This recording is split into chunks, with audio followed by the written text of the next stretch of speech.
Muy bien. Listo.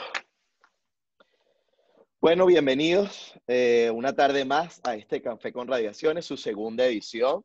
Sí, este es un espacio para dialogar, compartir, por supuesto, sí, conocimientos, pero también muchísimas particularidades que además hoy vamos a conversar con nuestros invitados de hoy, tanto con Aníbal, sí, como con Claudio, pero también vamos a tener otros invitados muy especiales, muy cortos, sí, pero súper especiales porque vamos a abordar temáticas bastante variadas. La intención es que vayamos compartiendo cada vez más con toda nuestra audiencia.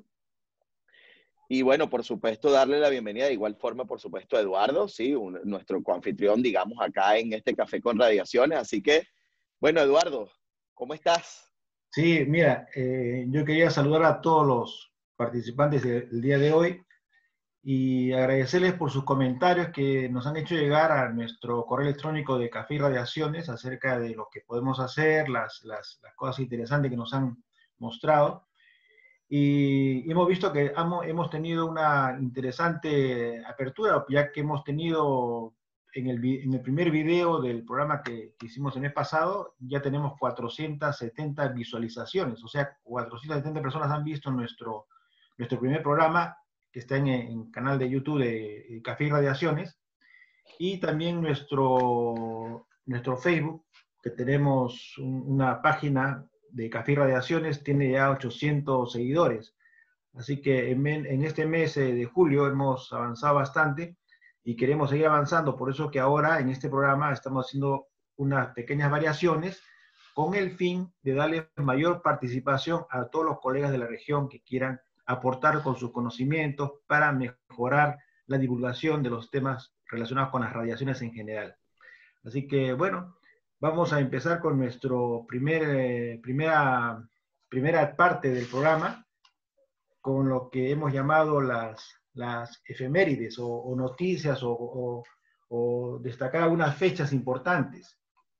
Sí, Así sí, que, sí. Y fíjate que dentro de esta efeméride, digamos, lo primero que marca la tendencia, Eduardo, es evidentemente que estamos, digamos, a 75 años, sí, de la primera bomba atómica en el caso de Hiroshima. Sí, luego ya de 3 días tenemos el caso de Nagasaki. Obviamente han sido 75 años bastante, digamos que nos traen bastante recuerdos de ese momento. Sin embargo, bueno, también es importante destacar que obviamente los sobrevivientes nos han permitido a nosotros, desde el punto de vista de la protección radiológica, sí, desarrollarnos, evaluar y por supuesto conocer lo que tenemos en términos de límites, etcétera. Evidentemente han sido puntos importantes. He añadido esto a último minuto, sí, porque además considero súper importante el tema. Sabemos que el caso del Líbano es un caso bien particular, ¿no? O sea, la mayoría de los libaneses viven en todas partes del mundo, muy poca parte, digamos, de libaneses están en el propio Líbano. Sin embargo, sí importante esta pequeña comparación en caso de Beirut y de Hiroshima. En términos de la explosión de Hiroshima estuvo alrededor de 300 kilotones, mientras que esta explosión sí estuvo alrededor de 1.8 kilotones, lo cual equivale alrededor de 15% de la bomba de Hiroshima. Si ustedes pueden ver allí, además podemos ver el cráter que se realizó, ¿sí? Que se produjo producto de esta explosión. Obviamente estamos, por supuesto, bastante sensibilizados con esta noticia, ¿no? Que acaba de ocurrir unos días y obviamente es bastante fuerte. Cuando uno se imagina y uno ve este tipo de explosiones, uno automáticamente recuerda casos como el de la bomba atómica. Pero también tenemos otro caso, ¿no, Eduardo? También del caso de Hiroshima, pero...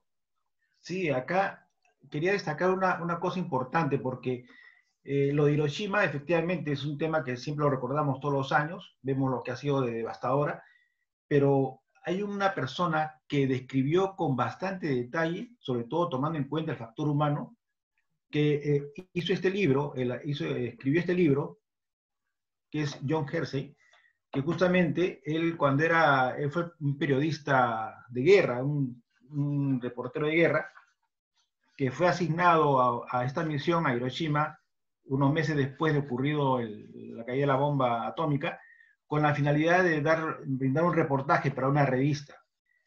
La revista New Yorker era la que lo contrató para que él haga la revista, haga el artículo, unas 30.000 palabras máximo para poder hablar sobre lo que había ocurrido. Pero él cuando viajó, lo que vio le llamó la atención de tal forma de que prefirió no contar lo devastadora que fue la guerra, sino contar más relatos de las personas que habían estado en diferentes actividades en ese momento. Por eso que su libro, o primero fue su artículo, narra las experiencias de 6 personas, cinco personas comunes y corrientes, son una ama de casa, una secretaria, 2 médicos, incluso todos eran japoneses, incluso había uno que era alemán, un sacerdote jesuita alemán, y narra un poco las historias antes de que ocurra el accidente, antes de que ocurra la caída de la bomba. Y comienza a explicar brevemente, en algunos casos se detallan unos puntos, pero qué es lo que estaban haciendo, qué ocurrió, cómo quedaron las personas. Y esto causó muy buena sensación porque permitió que los americanos empiecen a darse cuenta de lo que había ocurrido realmente en Hiroshima. No era una historia que narraba lo devastador que había sido en cuanto a las edificaciones, etcétera, sino a las personas. El libro en sí narra hechos muy fuertes, muy fríos, muy conmovedores, pero a su vez también es unas grandes publicaciones que hoy en día incluso se han publicado Claro. más de 1 millón de estos ejemplares. El mismo Einstein estuvo interesado en este libro, cuando ya salió el libro, 1 año después de que fue la entrevista, y el tiraje inicial fue de 300.000 ejemplares que rápidamente se agotó. Incluso Einstein no tuvo la oportunidad de tener un libro, o él quería tener 1.000 ejemplares para poder repartirlo a sus amigos. Él fue uno de los una de las grandes personas que apoyó esta publicación, le gustó mucho, porque narró la forma cómo había ocurrido, cómo había sido la experiencia con la bomba atómica.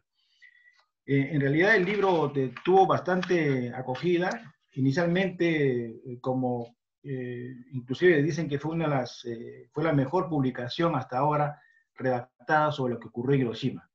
La BBC incluso, cuando salió el artículo, quiso hablar con el periodista, lo quiso entrevistar. En realidad, él durante toda su vida solamente accedió a 3 o 4 entrevistas, nunca con la BBC. Por eso que la BBC lo que hizo fue tomar su libro, su publicación, y en varias noches comenzó a relatarla. La BBC es un medio radial en ese momento, solamente relataba.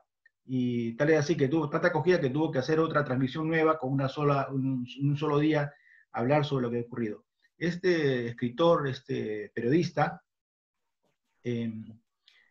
después de 40 años, regresó a Hiroshima y habló con los Ibakusha. Ibakusha es un término japonés que significa persona bombardeada y que se destina a los supervivientes del bombardeo de esa época, ¿no?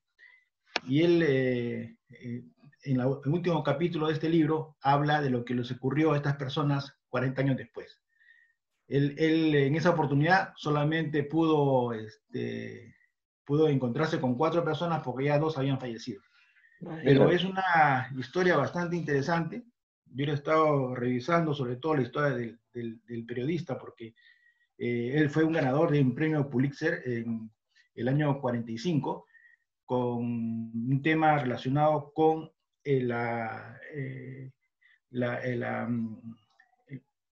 cuando los americanos llegaron a una ciudad en Italia, y él narra una especie de ficción, cómo fue todo lo ocurrido. Y ese fue uno de los premios en esa categoría que ganó este autor, este periodista. John Así que Hersey. bueno, es un tema sumamente interesante. Es recomendable su lectura porque narra cómo, si ustedes han escuchado o han leído La voz de Chernobyl, algo parecido, pero en este caso relatado por las personas que han vivido en esta época en que cayó la bomba atómica en Hiroshima. Bueno, Oye, que bien interesante. interesante, sí, señor.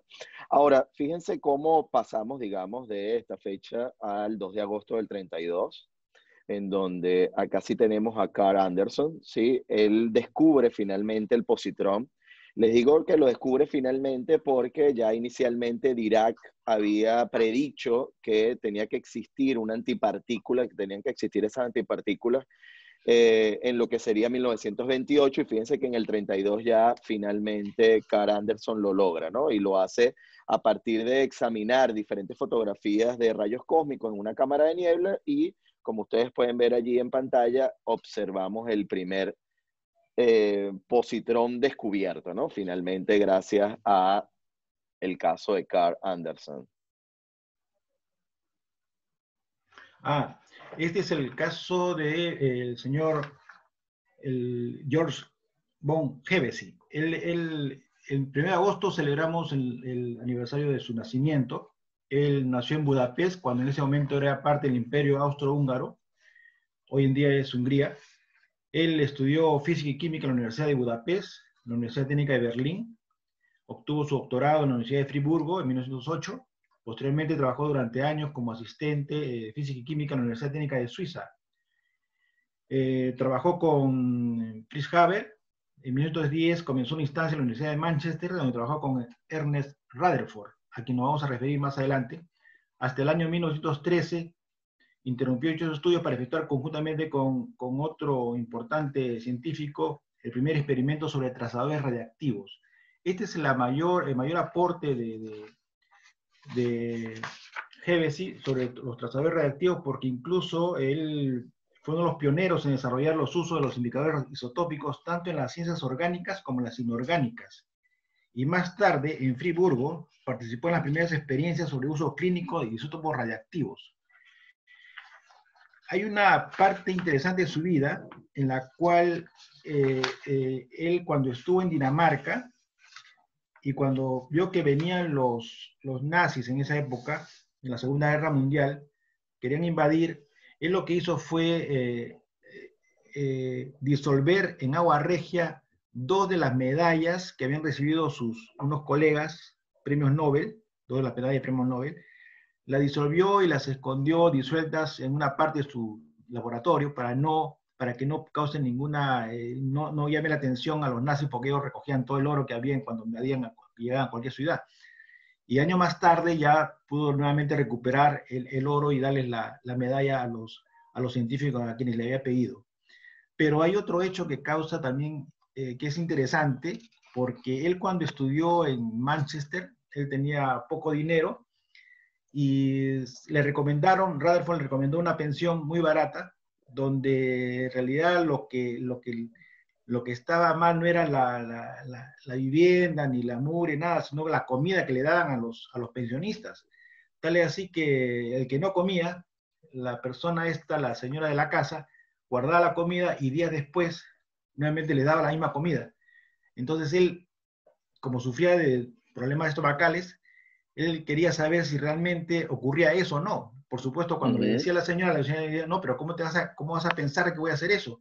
Así que lo que hizo fue sacar un poco de material radioactivo del laboratorio donde estaba trabajando y lo colocó en la comida, en un pastel de carne, lo metió ahí, según dicen era torio, y se lo dio devolvió la comida, el plato de comida que no había comido. 2 días después, revisa trae un detector de radiaciones de esa época para ver si realmente en la comida había radiación. Y efectivamente, encontró que emitía radiaciones y dijo, bueno, aquí me está, señora, a mí lo que está haciendo usted, me está dando la misma comida del otro día, y con este aparato le estoy demostrando que está haciendo eso. Y esto, por supuesto, la señora inmediatamente lo botó de la pensión y Claro. tuvo que ir a otro sitio. Pero esto de acá, esto interesante que acá ven ustedes en las dos láminas de abajo, los 2 dibujos, es lo que ocurrió.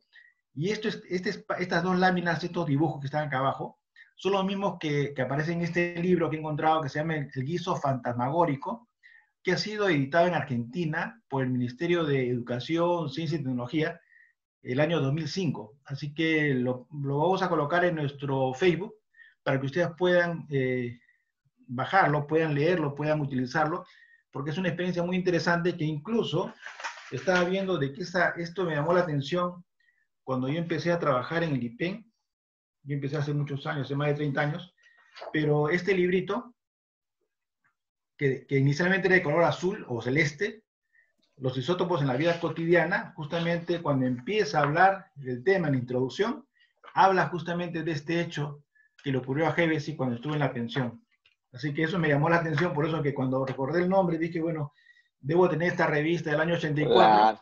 84, así que Dios. lo tuve ahí, así que les comento eso porque Ahora, pero no lo entendimos. pueden Era ver eso. azul y, era azul y terminó blanca. ¿Cómo es la No, cosa? Y no, después ya no. había otro que era Ah, ok, celeste, ok. que era Perfecto, como un cuadrado perfecto. así, pero este, después dije, Perfecto, debe no, haber no. otro, entonces encontré solamente esta que dice junio de 1984, que ha sido editado. Pero Perfecto. habla en general, es del Organismo Internacional de Energía Atómica, así que es una Maravilloso. explicación de introducción, pero como les comento, en la introducción está justamente este acontecimiento. Por supuesto que con mayor detalle y con mayor diálogo lo va a encontrar en este librito de El guiso fantasmagórico, una edición hecha para alumnos, para colegio, que es muy bien editada. Qué bueno, qué bueno. Bueno, por otro lado, fíjate, aquí tenemos uno de los grandes referentes en lo que tiene que ver con la imagenología moderna, en el caso de la tomografía, por supuesto, estamos hablando de Hounsfield. Tal día, digamos, como un 12 de agosto, pero en el caso del 2004, fallece Hounsfield.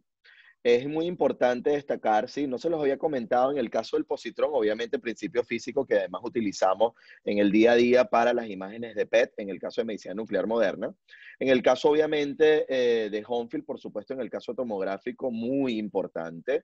Y adicionalmente creo que, a ver, la tomografía nos permitió dar un gran salto en el caso de la imagenología porque pasamos de unas imágenes en donde sencillamente nos basamos en la escala de grises a pasar a una cuantificación de las imágenes, ¿sí? Para aquellos más jóvenes que nos están viendo, estudiantes, etcétera, obviamente atribuimos precisamente a Hounsfield lo que conocemos como las unidades Hounsfield o números CT, en donde tenemos una correlación entre ese coeficiente de atenuación de la materia con respecto al coeficiente de la atenuación del agua.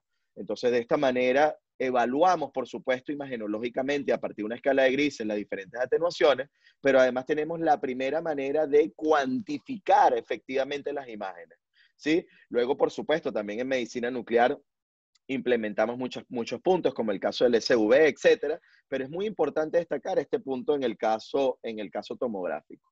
Pero muchos de ustedes se podrán preguntar, y aquí Eduardo nos traía esta pequeña pregunta, ¿no? Si ustedes sabían que el escuchar a los Beatles en los años 60 ayudó no solamente en la lucha contra el cáncer, sino además en la visualización de lo que conocemos como la imagenología moderna. ¿Qué nos puedes contar aquí, Eduardo? Aquí te traje algunas Sí, imágenes, ¿ah? Además, sí, mira, mira, ya va. mira, justamente en esta gráfica que está en la parte de abajo, que dice EMI, es Sí, justamente una, EMI es, en inglés es una, las industrias eléctricas y musicales, ¿no? Era una empresa en Inglaterra que tuvo bastante auge en los primeros años, pero que incluso se dedicó más a la parte eléctrica, pero que en una época crea una sección, crea un laboratorio para dedicarse a otros temas, y de ahí surge el lema de la expresión esta de que cómo ayudó esta empresa o cómo ayudó a esta empresa a diseñar este prototipo que después fue un invento muy importante en nuestra época. Lo que pasa es que la sección donde de EMI eh, trabajaba este señor que descubrió la tomografía.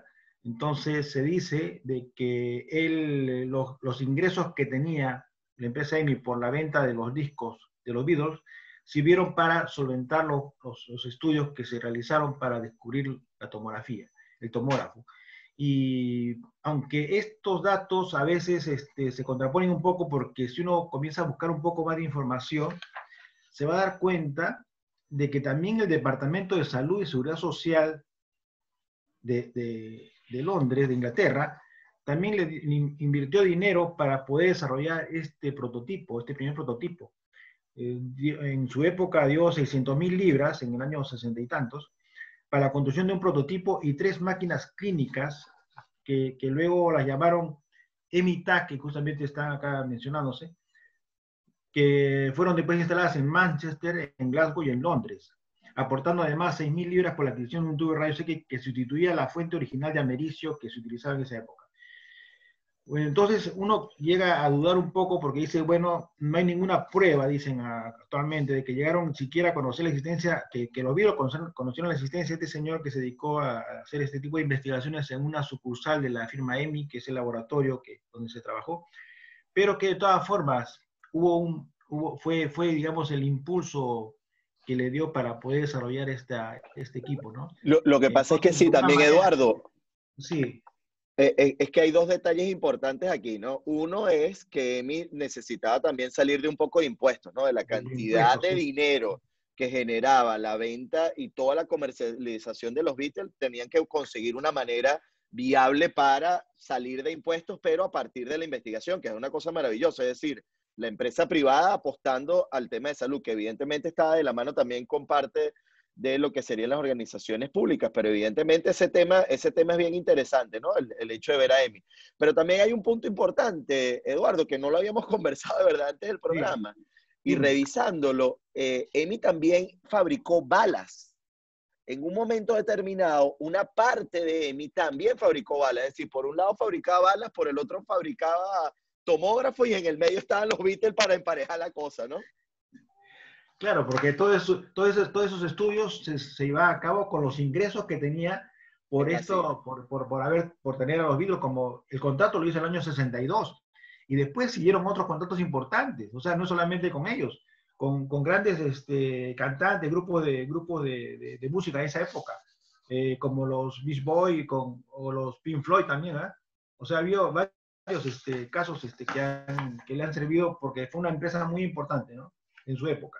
Sí, sí, sí, sí, sí, totalmente, totalmente, totalmente. Bueno, luego aquí tenemos a este señor, sí, que parece, digamos, con ese peinado parece un poco estrafalario, sin embargo, bueno, sí es Luis de Broglie, sí, muy importante, un físico, digamos, que adicionalmente nace el 15 de agosto de 1892, pero el punto importante acá es que gana el premio Nobel precisamente en física por el descubrimiento de la naturaleza ondulatoria del electrón.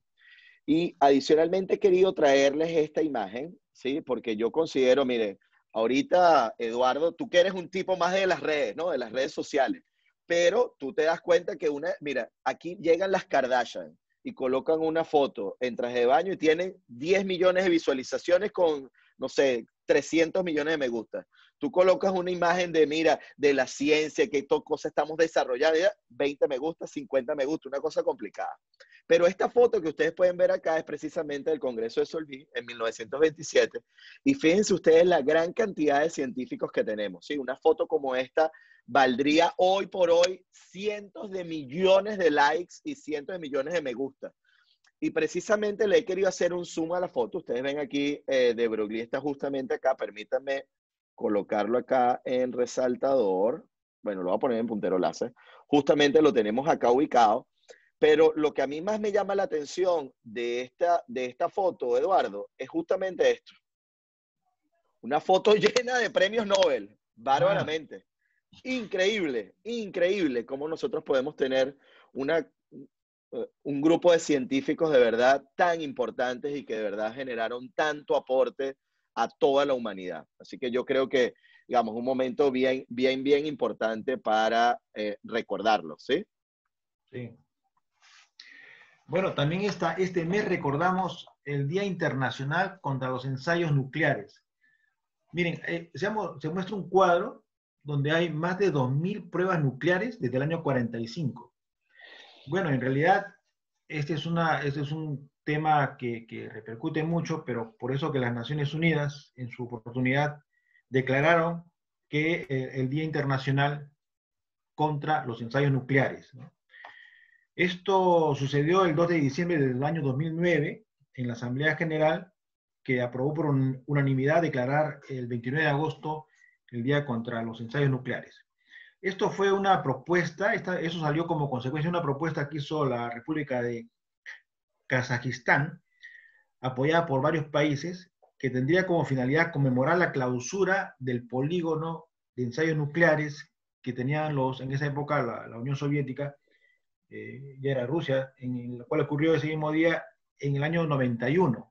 En el año 91 los rusos decidieron ya cerrar su centro de ensayos y por esa razón, el 29 de agosto del año 91, Kazajistán dijo, bueno, propongamos que este día sea el día contra los ensayos nucleares. Pero sin embargo, ustedes pueden ver de que las pruebas todavía continúan.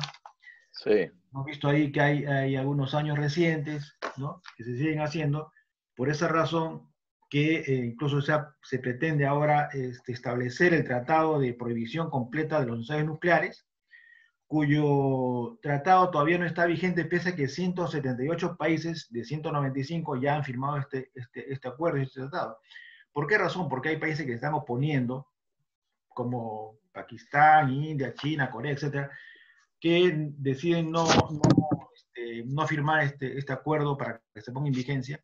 Y además, pero sin embargo, existen laboratorios, el Organismo Internacional de Atómica ha puesto laboratorios en varios países, hay 321 estaciones que detectan cualquier movimiento, cualquier sismo, cualquier alteración sísmica que haya debido a ensayos nucleares. La detectan inmediatamente y la reportan para averiguar qué es lo que está pasando. Pero esto todavía está en etapa también de que tiene que Sí. aprobarse en el tratado internacional. El Bueno, sistema, pero es que fíjate algo, Eduardo. Mira, nosotros lo conversamos en el último Café y Radiaciones, que hablamos sobre radiación en el espacio. Y otro sí, de los puntos es que se han hecho incluso pruebas nucleares a nivel de la órbita baja de lo que sería el planeta Tierra. O sea que es algo que de verdad nos preocupa, ¿no? Y que por supuesto Naciones Unidas ha tomado, digamos, eso de la mano precisamente con un poco la intención de ir presionando.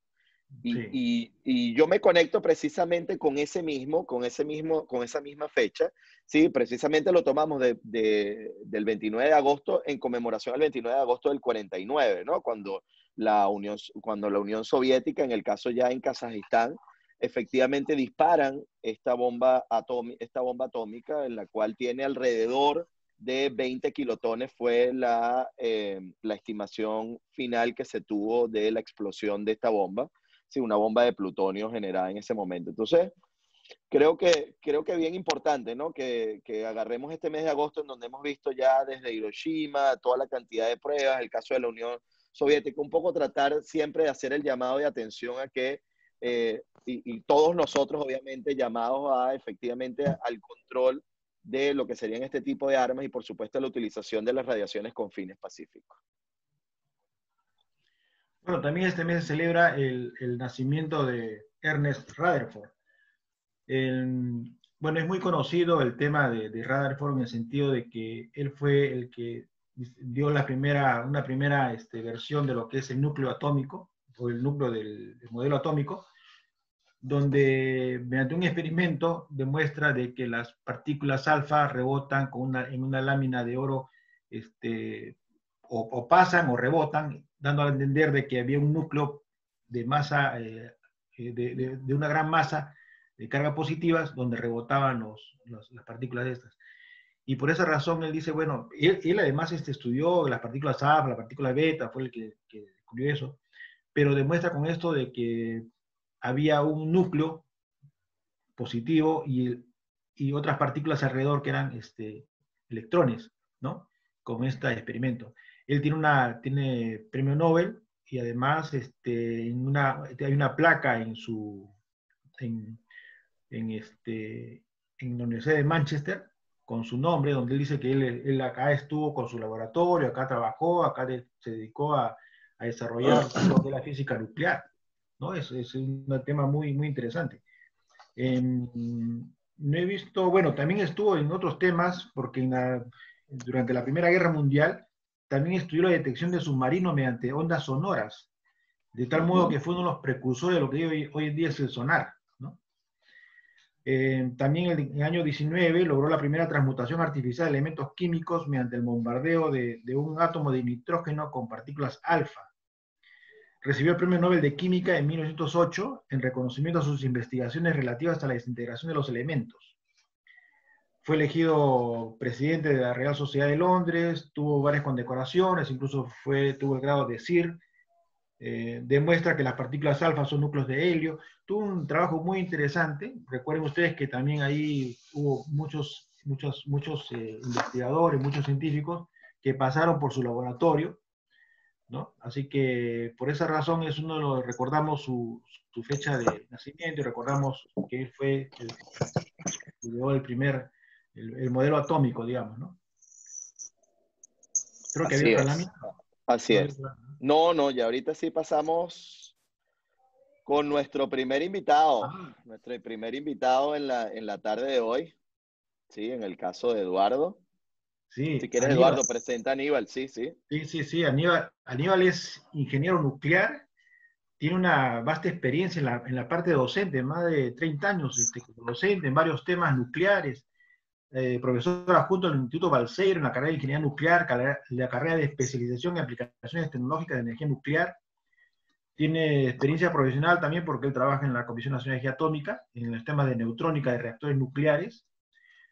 Y sobre todo, yo le hemos invitado a Aníbal porque en realidad no solamente su trabajo docente, su trabajo profesional en la comisión, sino también por su trabajo de divulgación tanto de temas nucleares como los temas en general de la ciencia y la tecnología, porque él tiene, desde el año 2010, dirige el Departamento de Relaciones de la Comunidad de la Gerencia de Comunicación Social de la Comisión Nacional de Energía Atómica, ha desarrollado varios cursos presenciales y virtuales, incluso lo que vamos a hablar el día de hoy, porque he visto que no solamente es eso, sino tiene también,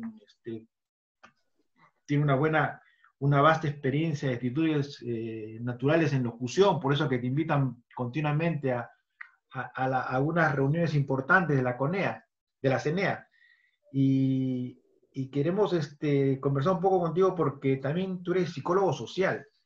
Entonces, hay una cosa muy interesante porque todos los sábados, y he tenido oportunidad de en algún momento escuchar el Radio Nacional, el Balseiro en el Nacional.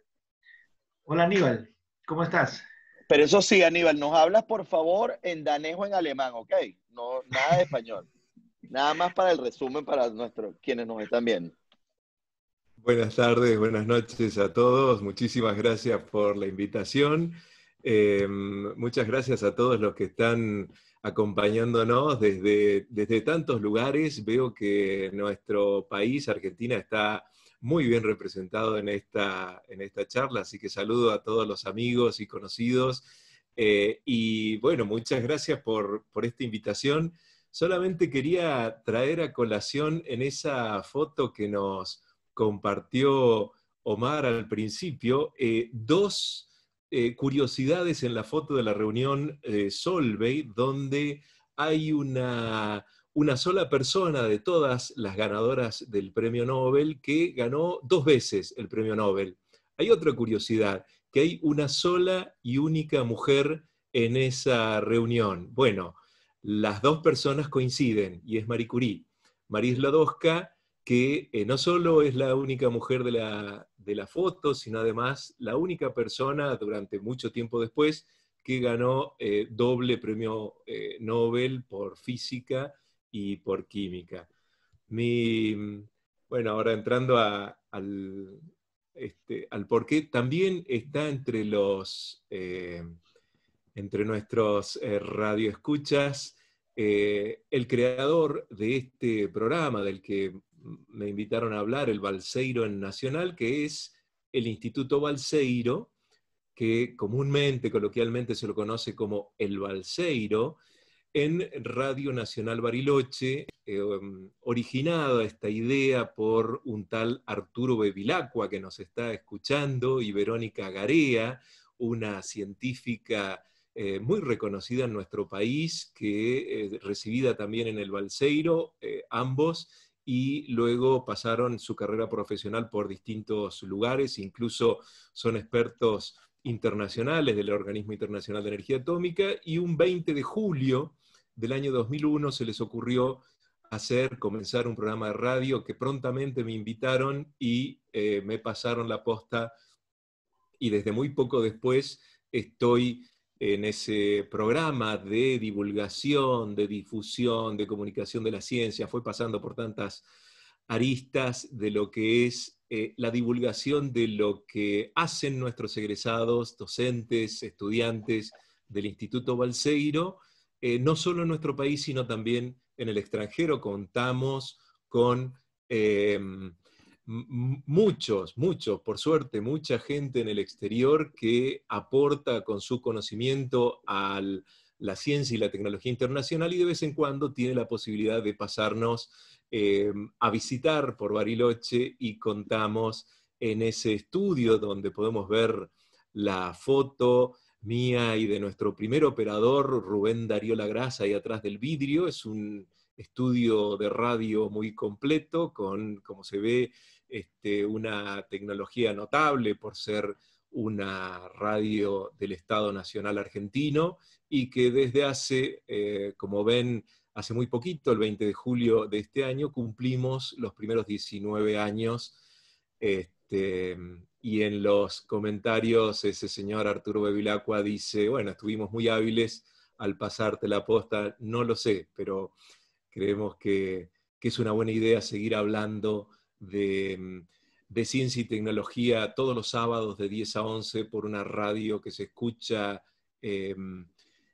mucho en el interior de la provincia de Río Negro. Río Negro es una provincia de la Patagonia Argentina donde tenemos una extensión enorme y en muchos lugares solo se escucha esta radio, con lo cual llegamos a lugares inhóspitos, completamente alejados del centro de ciencia y tecnología que es Bariloche, que es un centro muy interesante para conocer, que varios de ustedes ya conocen, donde se junta la ciencia básica, los laboratorios, algunos de los más avanzados de Latinoamérica, y la tecnología. Tenemos una empresa en Bariloche, INVAP, que muchos de ustedes conocen. Es una empresa que nos colocó a los argentinos en la punta de la tecnología internacional, exportando reactores nucleares. Argentina ha exportado 5 reactores nucleares, el último en Australia, y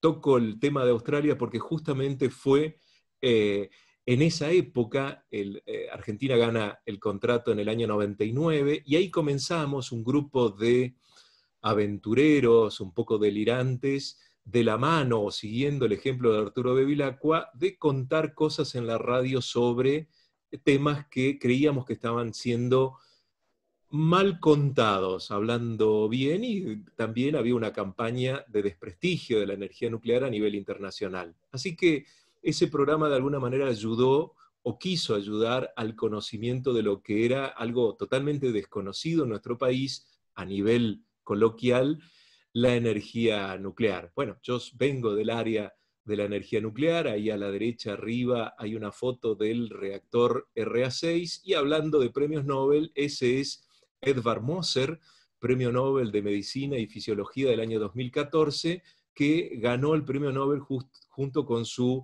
esposa en el 2014, compartieron el premio Nobel, nos visitaron, y esa es la consola del reactor nuclear RA6 de la Comisión Nacional de Energía Atómica que tiene en Bariloche. Un reactor muy interesante y muy particular, como vemos en la foto de abajo a la derecha, el efecto Cherenkov, que le valió, ahí hay varios premios Nobel en la explicación de ese efecto tan bello que vemos en los reactores nucleares.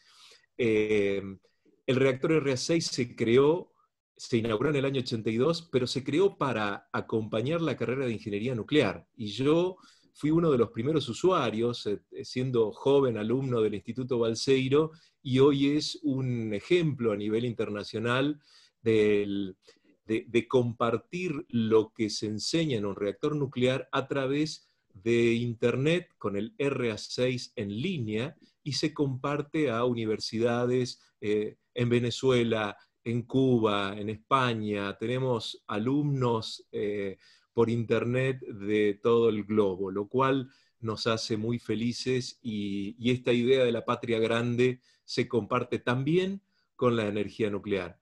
Este programa siguió su curso con más o menos energía, intensidades, fue en varias ocasiones compartido a nivel nacional de las 50 emisoras de Radio Nacional Argentina en todo el país, en todo el territorio nacional. Fue pasado también en España y en otros países, se lo escucha por internet en todo el mundo, y tenemos una muy buena audiencia sábado a sábado contando estas actividades de ciencia y tecnología local. Como dice ahí, los investigadores son de la Comisión Nacional de Energía Atómica, del Consejo Nacional de Investigaciones en Ciencia y Tecnología de la Argentina, dependiente del Ministerio de Ciencia y Tecnología Nacional, las universidades locales y regionales, el Instituto Nacional de Tecnología Agropecuaria y el Instituto Nacional de Tecnología Industrial, que también nos acompañan y nos cuentan, y nosotros contamos los usos, como, bueno, ustedes tuvieron el pasado 9 de julio a Lourdes Torres, una egresada de nuestras carreras del Balseiro, que cuenta las aplicaciones de la energía nuclear en la vida cotidiana. Bueno, ella también ha pasado por nuestro programa de radio y también hemos visto las aplicaciones de la energía nuclear y cómo se traslada el combustible gastado, por parte también de uno de nuestros especialistas, el doctor Bevilacqua, creador de este ciclo.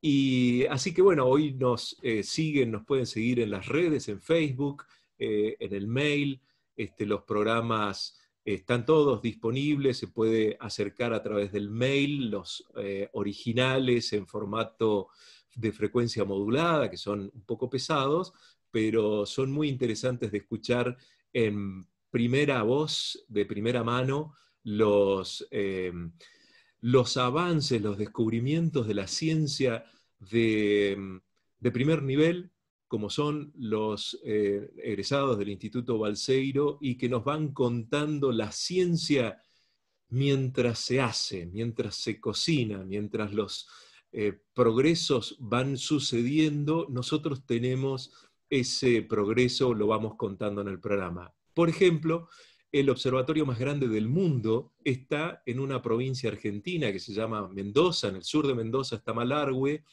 y hay alrededor de 1.600 detectores que detectan la radiación de altísima energía que viene del cosmos, y ese observatorio, el más grande del mundo, el proyecto OYER, fue contado desde sus inicios por los científicos del Instituto Balseiro y de la Comisión Nacional de Energía Atómica y del CONICET, egresados del Balseiro, que fueron construyéndolo a lo largo de una década, y eso está en la historia de este programa. Así que tenemos, bueno, toda la historia del reactor de Australia también está contada paso a paso en este programa, y hoy todos los avances en cuanto al combate contra la pandemia, contra el virus tan maldito que nos ha tocado pasar, bueno, todos los avances y el combate también se cuentan en primera persona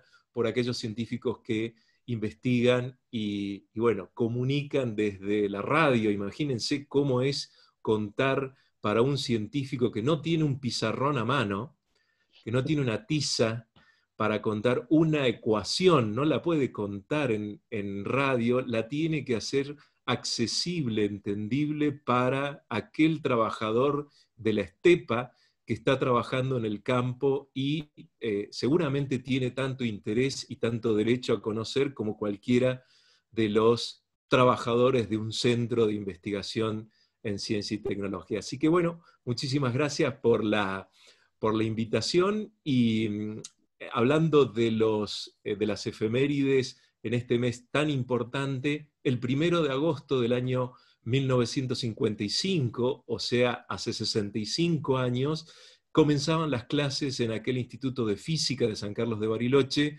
que luego fue llamado en honor a su primer director, el Instituto Balseiro. Y el 17 de agosto de este mes se cumplen los primeros 80 años de la persona más importante en mi vida, que es justamente mi madre, que también aprovecho para saludarla, que seguramente nos está mirando.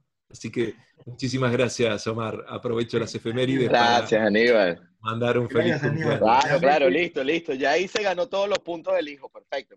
Sí, yo sabía que hacer una entrevista a Aníbal le iba a dejar solamente el micrófono y él se iba a encargar de todo. Así que o sea, entrevistar a un entrevistador. No, Aníbal, muy bien, perfecto. Tienes bastante experiencia y el tema de comunicación, el tema de educación.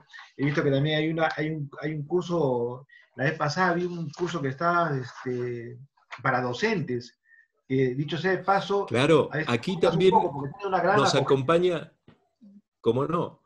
Nos acompaña Alejandra González, quien es la, mm, la creadora, la ideadora y el motor junto con Eduardo, que son nuestros motores que mueven este curso que arrancó el 3 de agosto las inscripciones a la quinta edición, y por edición alcanzamos a 600 docentes en todo el país. Es decir, ya llegamos a más de 2.400 personas, docentes de secundaria y de nivel universitario y terciario, que son nuestros multiplicadores. Llegan a decenas o centenas de alumnos con nuestra humilde contribución, pero de 70 años de Comisión Nacional de Energía Atómica, de sapiencia, y de los últimos años que hemos hecho mucho para contar lo que hace la ciencia y la tecnología en el país, especialmente la tecnología nuclear, que es mi área. Yo vengo de los reactores nucleares, para contar qué es la energía nuclear, qué es la fisión, la fusión, los distintos usos en la vida cotidiana, la parte de energía, qué parte de la energía en el mundo y en nuestros países latinoamericanos usamos de energía nuclear para producir energía eléctrica. Y la verdad que es un placer llegar a todo el país con estas herramientas que la pandemia nos ha acostumbrado felizmente a conectarnos en una reunión por Zoom, hablarnos como si nos conociéramos de toda la vida y llevar este saber de tanta gente. Tenemos, como dicen, es fácil decirlo, ¿no? Pero caminamos sobre los hombros de gigantes, Balseiro, Sábato, Benninson, y tantos otros monstruos que nos precedieron, argentinos, latinoamericanos. Perú es un país hermano donde tienen 2 reactores argentinos y que en su momento fue el mayor productor de radioisótopos de Latinoamérica con un reactor argentino. Brasil está en la construcción, un poco parada por ahora, pero creemos que va a seguir adelante, de uno de los mayores reactores de producción de radioisótopos del mundo, junto con el argentino, el RA10, que pronto, en muy pocos años, va a estar funcionando. Argentina es exportadora de energía nuclear, de conocimiento, y hoy por hoy está terminando el primer reactor de potencia, el CAREM, 100% de diseño nacional, exportable también a toda nuestra patria grande. Me gusta tenerlos aquí tan cerca, porque esta patria grande es la que soñaron nuestros próceres, y que estamos así, tan cerca de convidarles y convidarnos mutuamente toda la sapiencia que hemos sabido lograr en 70 años de CONEA, en 65 años de Balseiro, y humildemente contar a través de 19 años ininterrumpidos de radio. Gracias, Aníbal, de verdad.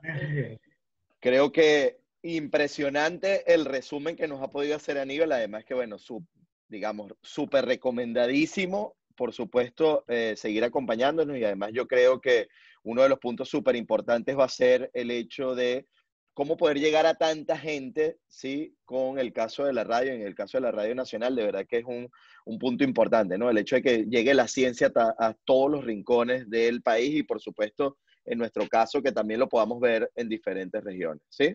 Omar, te Muchísimas cuento gracias, Aníbal.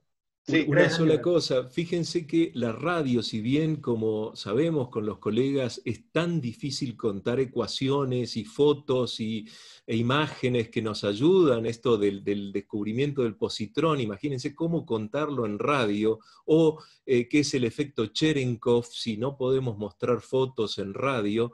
Imagínense que es lo más fácil, porque cualquiera de nosotros en nuestras actividades diarias prendemos la radio y escuchamos, y nos va llenando la radio de un mundo imaginario.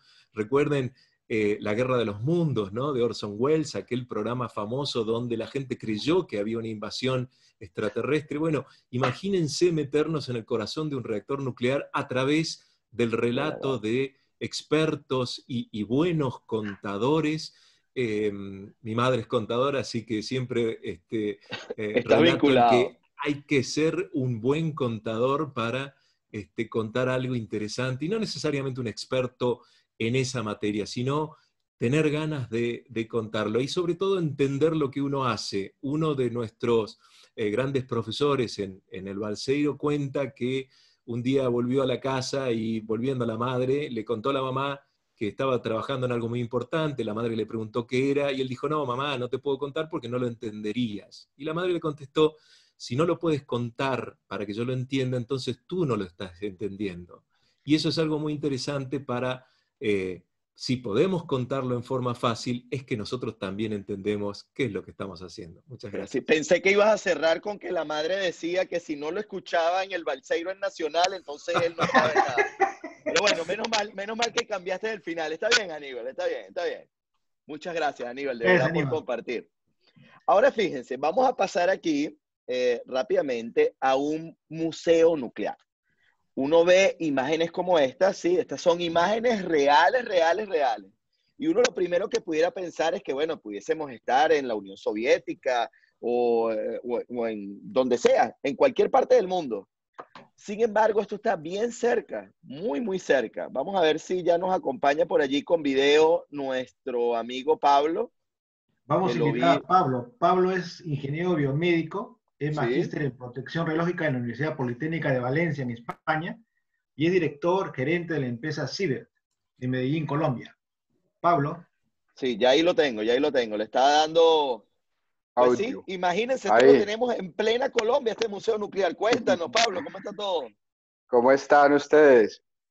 Muy Qué bien. bacana la participación de Aníbal. Sí. Sí, Además, porque le señor. tengo mucho aprecio a Argentina y creo que ahí en el museo van a ver un par de piezas que lo van a emocionar a él también. A ver, muestra. Voy a dejar de compartir pantalla para que podamos ver a Pablo, además que Pablo A está Pablo. allí en vivo en su pequeño museo. Ajá. Espérame para voltear la cámara si es posible. Ahí. Ahí está. Bueno, entonces les voy a mostrar pues algunas de las piezas y un poquito pues de la historia de dónde las he recolectado. Esto es un Pablo, póster Pablo, de... Sí, no muestres todas para tener no, segunda son pocas. oportunidad o tercera oportunidad. Sí. Ah, bueno, Sí. este es un No póster muestres de... nada, si tienes algo de plutonio y etcétera, trata de guardarte, por favor, no vayas a mostrar. Oportunidad reguladora.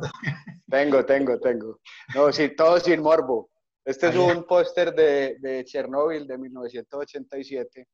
Incluso si se fijan como dato curioso, ahí Lo estamos ampliando. ya muestra a los bomberos apagando el incendio como debía haber sido. O sea que es... Omar, Sí, yo sí, no veo la imagen. ¿Sí se está viendo, Mar? No, Omar. permíteme, ya, permíteme, tranquilo, tranquilo, tranquilo. Tranquilo. Sí, no, lo que pasa es que tienes que darle tú, Eduardo, vista de hablante. Nosotros lo tenemos aquí, vista de hablante para todos quienes nos acompañan. A ver, Donde tienen las personas, ustedes le dan vista del hablante, ahorita estoy hablando yo, por supuesto, pero en el momento en el cual hable Pablo, lo vamos a tener en grande a Pablo. Listo. Entonces, no, quería destacar del póster, pues el hecho de que ya ellos aprendieron de lo que les ocurrió y obviamente está en ruso. Me frustré porque intenté aprender un año ruso y no fui capaz. Entonces, bueno, poco entiendo del póster, pero simplemente en la imagen veo ahora que sí. aprendieron cómo debían actuar en primera instancia. Lo que tenemos lo tengo organizado como en una especie de hall, es como un hall de la fama, pues ahí están algunas de las piezas. Pues destaco, bueno, hablemos un poquito este lo conseguí en Argentina, hablando de los argentinos, en la feria de San Telmo. Luego me enteré, y Aníbal me corrige, que hubo en algún momento una especie de tráfico de materiales provenientes de Chernóbil a la Argentina, y bueno, y en ferias como San Telmo, que es una feria muy tradicional, espectacular en Buenos Aires, donde se consiguen antigüedades, y bueno, conseguí esta en estado completamente original. aparentemente proveniente de Chernóbil. Sigo con Chernóbil. Esto es una medalla de un liquidador, está pues, certificada. Esta la conseguí en Moscú. En Moscú hay un mercado, se llama Ismailovo, donde se pueden conseguir piezas de este tipo. Siempre me ha gustado destacar la acción pues, de los científicos, a pesar de no ser uno. Soy ingeniero biomédico, pues sí, y más empresario que otra cosa, pero pues he tratado de destacarlos a ellos acá. Esta es la pieza que le dije a Aníbal que de pronto se iba a emocionar, porque todo empieza aquí en Argentina, y incluso una vez que estuve en Bariloche hace un par de años, me senté al frente de la isla Huemul. Esto se lo recomiendo. Es como dice ahí, crónica del origen de la energía atómica en la Argentina, y es bastante fascinante. Tanto pues que me senté un par de horas viendo la isla Huemul, pues el frente como una playita, porque desafortunadamente no se puede ir. Y destacaban ahorita a Marie Curie. Esta es una traducción al inglés de su tesis de la universidad, y bueno, pues posterior a eso ganó su premio Nobel. Hablábamos del tema nuclear. Este sin morbo es una réplica del Boeing B-29, el Enola Gay, que fue pues el que lanzó la bomba atómica. Y los rusos, les muestro esta regla. Esta es bastante interesante. Es una regla que hicieron ellos para medir, no sé, seguramente el impacto, el alcance de una explosión terrestre. Está con el manual original. Esta la conseguí, esta sí fue por internet. No sé, Eduardo, pues hay más, pero me decís No, que... sí, la verdad que Ah, dejemos para varias ocasiones más, porque, mira, yo cuando estuve en Medellín, lo que vi fue, creo que la 10ª parte. sí, no, es que trato de conseguir siempre en los viajes. Acá en este homenaje que le hice a Marie Curie, porque sí me parece un personaje el más Bueno, destacado, pues que... oye, Pablo, Fundamental, hay fundamental. que mencionar que no es tu casa, ¿no? No, no, no, no es mi Ah, casa. menos mal, pues si no la esposa lo mata. No, me mata, me mata. Y acá ya vamos cerrando con esta vista de Pripyat, ¿no? Acá como si estuviéramos en una ventana de un edificio, pues viendo cómo quedó devastada la ciudad. Ha quedado bonita la empresa. Sí, sí, sí, así es. Entonces, no Qué sé, bien, Omar. Eduardo. Sí, Pablo, no sé si tienes un comentario, Omar. No, no, bueno, yo creo que Pablo nos ha mostrado, digamos, un poco eso, dentro, digamos, de lo que pudiese ser un museo nuclear. Yo creo, Pablo, que tenemos que prepararnos es para hacer un tour virtual, ¿oíste? Eso. Vamos a ver si nos Ahí se organizamos y armamos algo. dedicamos 1 hora y media, 2 horas a hacer un tour virtual allí.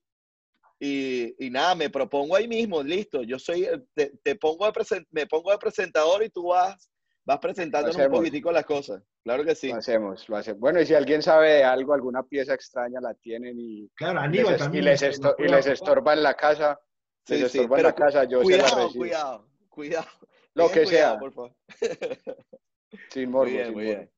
Bueno, y Eduardo y Omar, muy bacano el programa. La verdad no había estado, y bueno, me llamaron como invitado, y creo que voy a seguir No, conectado en los ya tú tienes próximos. esta sección, ya tú te encargas de la Qué sección del bueno, qué Museo bueno, Nuclear. Ah, qué bueno, bueno. ya tengo sección. Bueno, maravilloso. Claro, ya vamos viendo más piezas y poco a poco para que se van interesando en los temas que realmente es historia, ¿no? Es muy Es bueno. Así así, es, es así así. es. Gracias, Pablo. Bueno, No, a gracias, ustedes. Pablo. Chao, suerte. Chao, a Chao. ti. Seguimos en el programa. Ahora vamos a Sí, tener un señor. invitado especial porque hemos creado una sección que se llama comentarios de publicaciones, comentarios de libros. Y para esta oportunidad vamos a invitar a Richard Moliné. Él es tecnólogo en radioterapia. Es docente en la Escuela de Tecnología Médica en la Facultad de Medicina de la Universidad de la República en Uruguay. Richard, coméntanos de tu libro porque es muy interesante lo que vas a comentar hoy día. Sí, sí, sí. Aquí les pusimos las imágenes. A ver. Vamos a ver si Richard está allí con nosotros. Eso. Eh, Richard, Un ahí libro tú puedes comentario. activar todo, ¿viste? Activar micrófono, ya yo te pongo lo que... Listo, listo.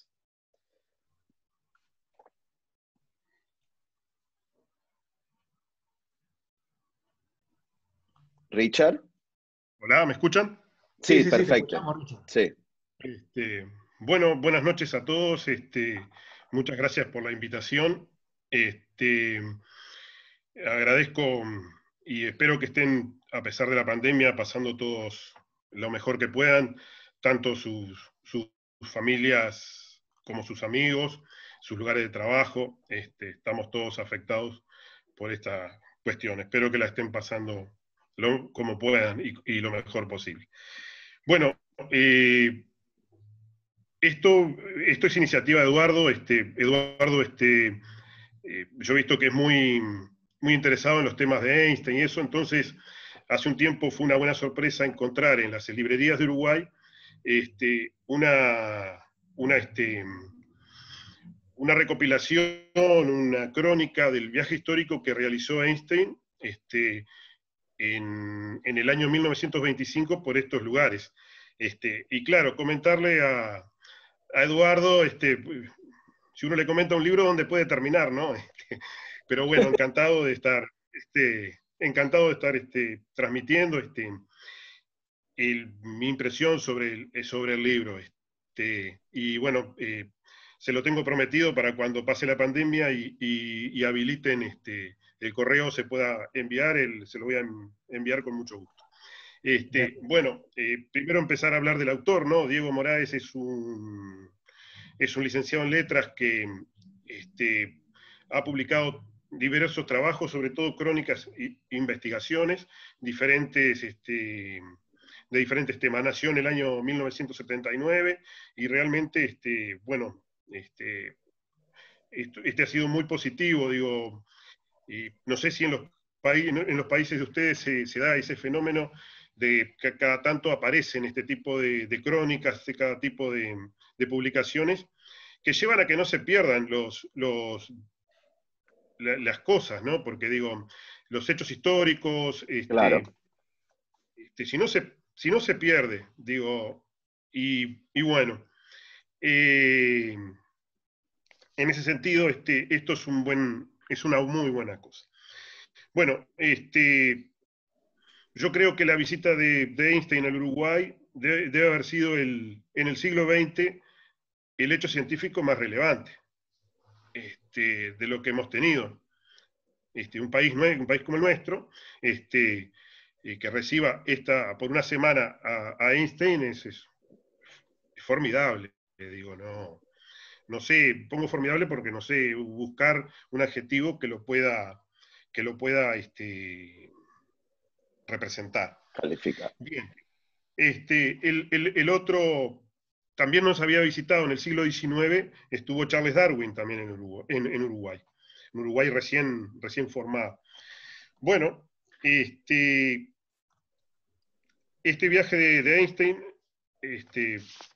primero me parece bueno decir que Einstein nació un 14 de marzo de 1879 en Ulm, en el reino de Württemberg, todavía era el imperio alemán, todavía no estaba formada Alemania, y falleció en los Estados Unidos, en Princeton, el 18 de abril de 1955. Fue cremado y hay todo un tema después con el cerebro que se lo fue quitado por quien hizo la autopsia y todo el manejo que hubo, o que sigue habiendo todavía. Bueno, la visita al Uruguay duró una semana, vino del 24 de abril al 1 de mayo. Anteriormente estuvo, porque vino de Europa, cuando y estuvo el 24 de marzo, paró en Montevideo para tomarse un barco para cruzar Argentina, a Buenos Aires.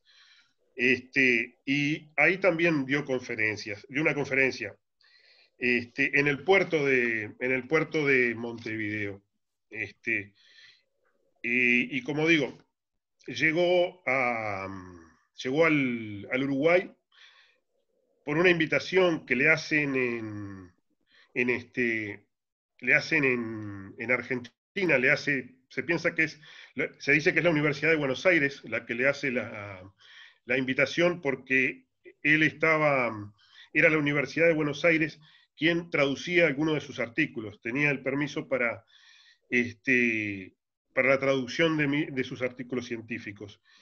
Y en 1922, Leopoldo Lugones, Jorge Duclot y Rey Pastor lo invitan formalmente a venir a la Argentina. Era muy, Einstein tenía como reglamento de que solo aceptaba invitaciones de asociaciones científicas, porque no quería que se usara con otros fines sus intervenciones. Y después de Uruguay se va hacia Brasil, está 9 días en Río de Janeiro, y ahí completa esa visita, que él la tiene registrada en un diario, en un diario que escribió, Diario del Viaje por Sudamérica, o por el sur, que lo hace Einstein. Bueno, entre sus actividades que hizo en Uruguay, en esa semana, lo recibió el presidente de la República, la Cámara de Senadores, la comunidad israelita, la Facultad de Ingeniería y su centro de estudiantes. El centro de estudiantes, los estudiantes siempre siguen siendo lo mismo. El centro de estudiantes lo hizo miembro de su centro, y le entregó una medalla. Dictó 3 conferencias y se le entregó el título de doctor honoris causa de nuestra universidad, la Universidad de la República. Y también fue al cine, vio una película de Chaplin que se llama El falso pastor. Esas son las actividades que realizó en el Uruguay. Y bueno, por supuesto que asistió a banquetes, asistió a diferentes actividades que lo iban invitando. Le ofrecieron quedarse en un hotel en Uruguay. Él al final se queda con una familia, se queda en una casa de una familia, en la calle 18 de julio 1515, que hoy dicen que es un lugar estudiantil, pero no está identificado como un lugar donde estuvo Einstein. Y bueno, la familia Rosenthal es la que lo recibe, una familia judía, de ascendencia rusa, y es ahí donde él está. Hay un detalle que encontré que dice que cuando vuelve de Argentina, su aspecto era muy distinto de cuando estuvo el 24 de marzo en el puerto de Montevideo. Porque claro, no, cualquiera que vuelve a Argentina llega así, sí. Por bien o por mal. No, Argentina es un país fabuloso. Claro que sí. Y bueno, en Argentina estuvo en La Plata, estuvo en Córdoba y en Buenos Aires, por supuesto. Y dicen que vino sumamente demacrado, porque pero esperemos que en parte haya sido por haber comido bien y todas esas cosas que nos gusta de cuando vamos a Argentina. Sí dicen que, esto lo vi en una entrevista que le hicieron al autor del libro, que él, por su posición por el internacionalismo, por la paz y por el desarme y todo eso, en la comunidad alemana en Argentina no lo recibió muy bien. Y que no así la de Uruguay. La de Uruguay lo recibió muy bien, porque, por ejemplo, el embajador alemán en Uruguay, que se llamaba Arthur Schmidt-Skop, siempre que lo presentó en toda recepción, lo presentó como el sabio alemán. Ese fue el detalle. Y también, digo, lo invitó a banquetes y a un montón de cosas. Y bueno, lo que quedó más como recuerdo de la visita de Einstein es a ver, Omar, si pones la foto. Sí. La foto, como ven ahí, hay una foto, del encuentro con Carlos Vaz Ferreira. Carlos Vaz Ferreira, ¿quién era? Era el filósofo más importante que había en Uruguay en ese momento. Entonces, se encuentran el 24 de abril de 1925 en esa plaza, en esa plaza dialogan un rato, después van para esa plaza que hace, la plaza esa se llamaba Bartola, hoy se llama Plaza de los 33, nosotros le decimos también la Plaza de los Bomberos porque el cuartel de los bomberos queda detrás, y en esa plaza estuvieron charlando un rato, y bueno, después Vaz Ferreira estuvo en algunas conferencias que él dio. Después vuelven para la casa de los Rosenthal, que queda cerca queda cerca de ahí donde está, a una cuadra. Entonces, esta fue lo que quedó mayormente representado de esa visita de Albert Einstein, es esa reunión con Vaz Ferreira. La escultura es de un escultor que se llama Gil Valente. El detalle, la diferencia es que los dos están sin sombrero en la escultura y sí en la foto. Pero la escultura esa fue, la escultura esa, la placa que aparece, conmemorando el 24 de abril, la colocaron en el 2005. Y bueno, y después colocaron la escultura en la cual aparecen ambos, y se recuerda como lo más, el recuerdo más icónico. Le regaló un libro que se llamaba El Pragmatismo, y le regaló Vaz Ferreira a Einstein. Einstein dice que hablaba un muy mal francés, Vaz Ferreira, y que bueno, que fue un placer conocerlo, pero que parecía un tipo oscuro, le dice, y oscuro, fino y nervioso. Y sí, digo, estaba hablando con Einstein, ¿no? Y bueno, le regaló ese libro con la dedicatoria. Y gracias, buscando estas cosas, encontré que hay otro monumento a Einstein, que es el que aparece al lado de la foto, que lo hizo la comunidad israelita en el Uruguay, y aparece en el Parque Rodó, un parque de acá de Montevideo. Y bueno, me pareció el libro un interesante trabajo, y como decía hoy, me parece bueno que no queden estas cosas. Yo estuve buscando si había algo en Argentina, algo editado, no lo encontré, no sé, capaz que hay, ojalá que haya. Y también de Brasil. En Brasil dice que su presencia, lo que buscaban los brasileños era un gran impulso a la educación, que en ese momento Brasil tenía un gran problema con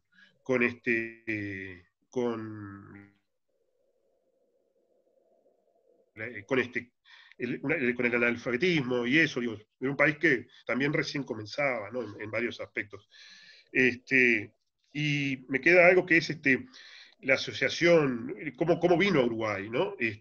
Dicen que fue, por un lado, que fue una invitación de la Facultad de Ingeniería, en ese momento, de la Universidad de la República, pero también que tuvieron que ver las asociaciones judías para coincidir de que fuera y que viniera para Uruguay. Y bueno, esa es la teoría, es muy interesante el libro, y yo para terminar, quiero leer una frase que tengo en una biografía, que Einstein es parte de una carta que Einstein le envía a su hijo, Hans Albert Einstein. La vida es como montar en bicicleta. Si quieres mantener el equilibrio, no puedes parar. Y me parece que es muy buena, y para cerrar acá, y bueno, les agradezco, bueno, me quedé enganchado también con el tema, ahora tengo unas cosas más para leer de Einstein, y bueno, muchas gracias, y espero que les haya gustado. Gracias, Richard, gracias. No, gracias. Bueno, Omar, hay que avanzar un poco más rápido, porque Tenemos Tranquilo, todavía unos listo. temas, creo que vamos a avanzar con la entrevista de Claudio. Sí, claro, ¿Eh? claro. Sí. Claudio es Claudio, profesor pero egresado de Matemáticas y Física, con grado de Magíster en Diseño Instruccional y en Educación y Multimedia, y tiene un diploma en Pedagogía Virtual.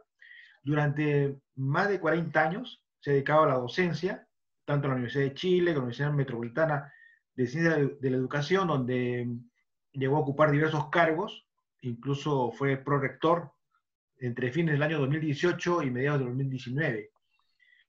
Ha colaborado en muchas actividades de difusión, ha estado a cargo de la coordinación del grupo de material educativo y soporte pedagógico y tecnológico de LANET, la red de educación que tenemos en América Latina, educación y capacitación.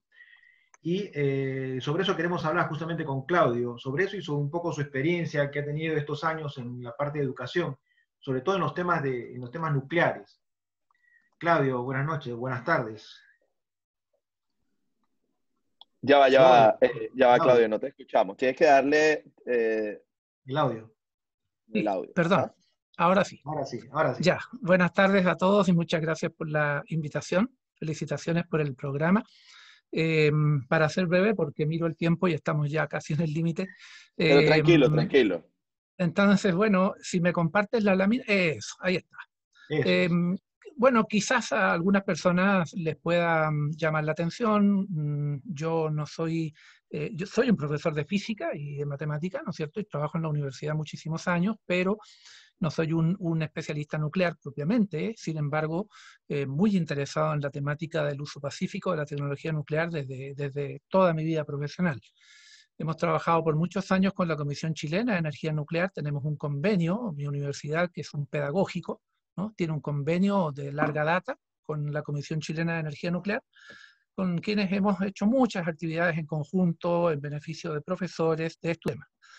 Es por esa razón que desde el año 2011, y por invitación precisamente de la Comisión de Energía Nuclear, yo pude estar presente en esa asamblea de LANEN, era la segunda, LANEN se creó en el año 2010, y al participar allí en esa oportunidad acá en Santiago, bueno, fuimos invitados como Universidad Metropolitana a integrarnos a la red LANEN. ¿Por qué? Siendo una universidad de pedagogía y no una institución propiamente nuclear. Bueno, por la posibilidad que teníamos de aportar a la educación y a la capacitación en tecnología nuclear desde nuestras especialidades, desde nuestra fortaleza. Yo siempre digo, no se trata de pedagogizar excesivamente a los nucleares, ni de nuclearizar excesivamente a los profesores, ¿no? Sino que hay que aprender a trabajar juntos. Cada uno pone su parte, pone lo mejor, y creo que esa es la forma en que hemos venido trabajando colaborativamente en todos estos años. Entonces, dentro del aporte que desde nuestra universidad hemos venido realizando a LANET, destaca principalmente este que vemos en la lámina, ¿no? Es un curso regional que la red LANET planteó como proyecto, como parte del proyecto RLA 0048 y posteriormente el 57, a partir de, bueno, prácticamente el 2014, podríamos decir, en adelante, ¿no? Tuvimos una reunión en Santiago, como ven ahí a la izquierda, tuvimos una reunión de planificación y diseño de este curso sobre la modalidad e-learning de enseñanza y aprendizaje, pero para profesionales del campo nuclear. Es decir, así como muchos de ustedes, ¿no es cierto?, que tienen compromisos periódicamente de docencia o de capacitación en las temáticas de su especialidad nuclear, bueno, pero muchas veces echando de menos quizás una mayor preparación pedagógica, ¿verdad? El manejo de la planificación curricular, el manejo de la metodología, la didáctica, el manejo de los multimedios tan útiles hoy en día para enseñar y para aprender, y por supuesto todo lo que tiene que ver con evaluación de los aprendizajes. Entonces, desde ese lado, ¿no es cierto?, nosotros como Universidad Pedagógica hemos estado colaborando. Entonces se quiso contribuir con un curso sobre la modalidad e-learning y darlo especialmente en esa misma modalidad, o sea, que el propio curso fuera un ejemplo, ¿no? Así que nos reunimos en diciembre del 2014 allá en la universidad, en la UNCE. Allí estuvo presente nuestro amigo Eduardo Medina, fue parte del equipo de diseño, ¿no? también estuvo, por supuesto, la oficial técnica del proyecto en ese momento en el OIEA, que era Mónica Sbafoni. Estuvo presente un par de colegas de México, en ese entonces presidente de LANET, que era Luis François, ¿no es cierto? Y su esposa, Cecilia Martín. Y también tuvimos a dos colegas brasileños, ¿no es cierto? Aucione da Silva y la colega María Aparecida Basso, especialista en e-learning. Así que conformamos un equipo de trabajo.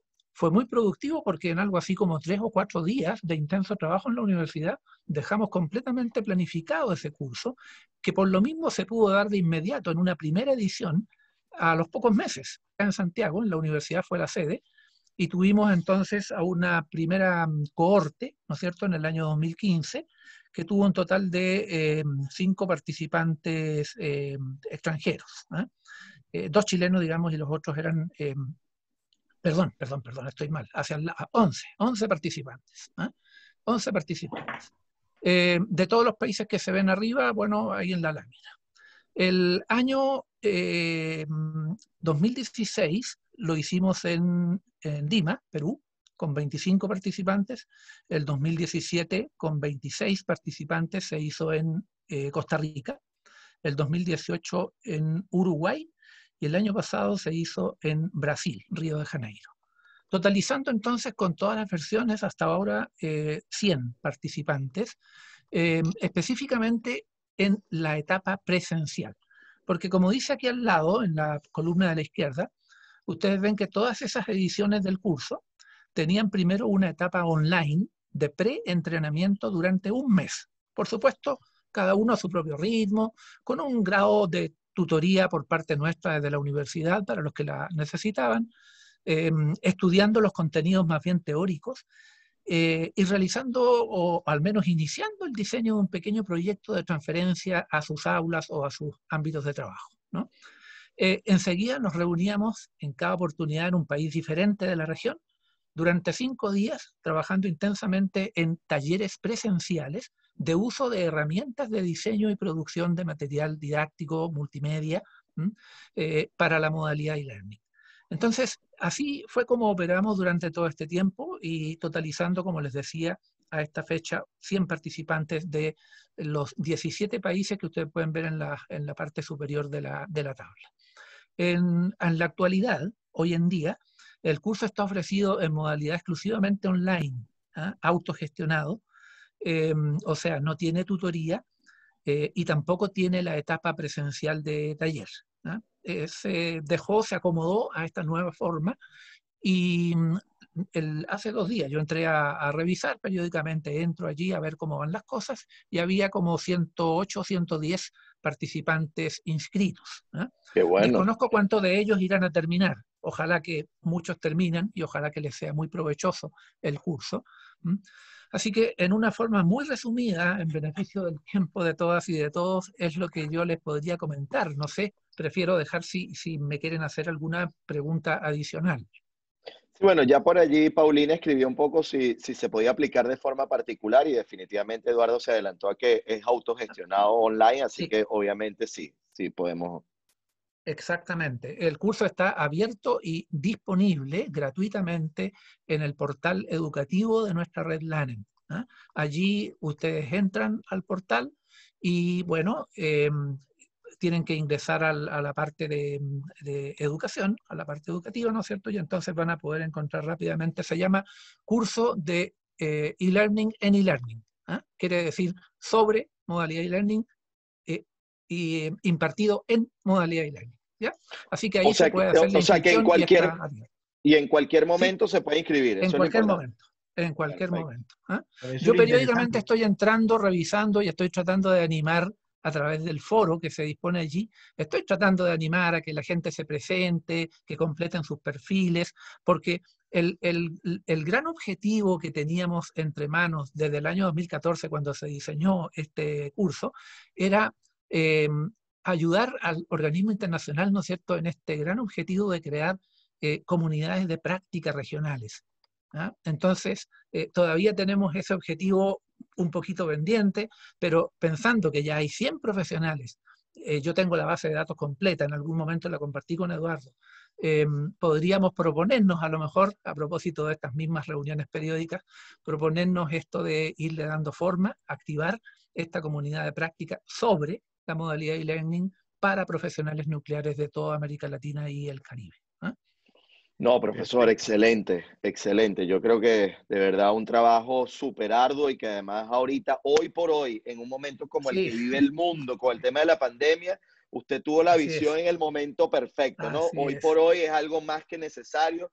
Todos quienes divulgamos ciencia, damos clases, obviamente estamos ávidos de tener este tipo de herramientas y además que es súper recomendado, por supuesto, toda la experiencia allí en la planificación y en el diseño de esta actividad online. Así que muchísimas gracias, profesor, por habernos acompañado en la tarde-noche de hoy. Sí, claro, yo creo que con esto ha dado un panorama bastante importante, sobre todo por mencionar una de las actividades que se han hecho en LANET, que se siguen haciendo en LANET, porque vamos a tener oportunidad también de hablar de otras cosas que se están haciendo. Así que esto, queríamos empezar con este tema porque ya está en camino o está encaminado el tema del curso en línea, ¿no? El curso online. Así que es muy importante. Gracias, Claudio, por esta presentación y creo que vamos a continuar con la... ¿qué tal si por la hora, qué tal si pasamos de frente a lo de Gustavo? Sí, yo también creo, fíjate, más bien lo único que le voy a poner es esta... Sí, vamos a ver si está Gustavo ya allí. Gustavo, si puedes prender tu... Acá estoy. Perfecto, perfecto. Acá estoy. Quiero comentarle de que Gustavo, bueno...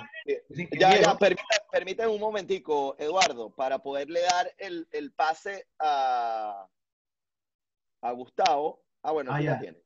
Tienes que avanzar, ya. Listo. Gustavo es ingeniero, trabajó más de una década en la Autoridad Regulatoria de Argentina, es físico en radioterapia, docente de física médica y protección radiológica en las universidades de La Plata y San Martín. Tiene una gran experiencia en el tema de capacitación, ya hasta varios años. He visto algunas de tus publicaciones, Gustavo. He tenido oportunidad de revisar que siempre estás actualizándote con los temas que van apareciendo, tanto el ICRP, en el OIEA, siempre estás colocando información nueva en tus cursos, así que por eso te hemos invitado a que tú inicies esta sección, que es la sección mitos y realidades sobre las radiaciones. Adelante, Gustavo. Bárbaro. Muchas gracias, Eduardo. Sí, una aclaración, soy suficientemente viejo como para que cuando yo trabajé en actividades regulatorias en la Comisión de Energía Atómica, antes que se llamara Autoridad Regulatoria Nuclear. De hecho, mi jefe era Dan Benningson, así que hace unos cuantos años.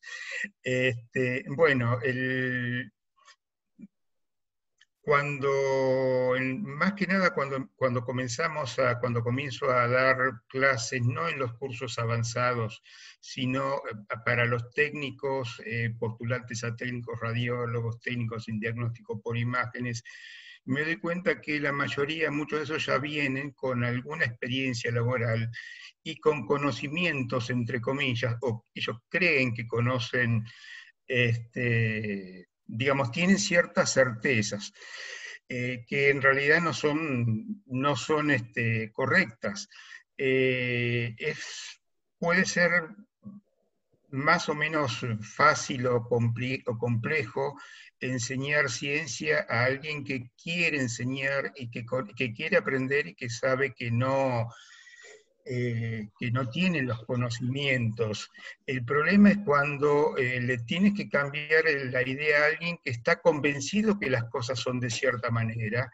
Y bueno, eso es un poco lo que me dio el nombre, la idea de tratar de, pensar esas cosas como mitos y verdades, entre comillas, que hay que desmitificar de alguna manera o aclarar. Por ejemplo, comenzando por algo sencillo, todos hablamos de que la dosis es algo que se acumula, pero normalmente mucha gente cree que es algo que se acumula en un sentido físico y no en un sentido matemático. Entonces, por eso comenzamos aclarando un poquito qué es el riesgo. En realidad, cada vez que recibimos dosis, lo que estamos haciendo es incrementar el riesgo, aumentar el riesgo de sufrir algún efecto. Y el riesgo siempre se suma, nunca se resta. Entonces, cuando recibimos una dosis, se ponen en marcha una serie de procesos físicos. Comenzamos en la... pasamos la siguiente. Sí, sí.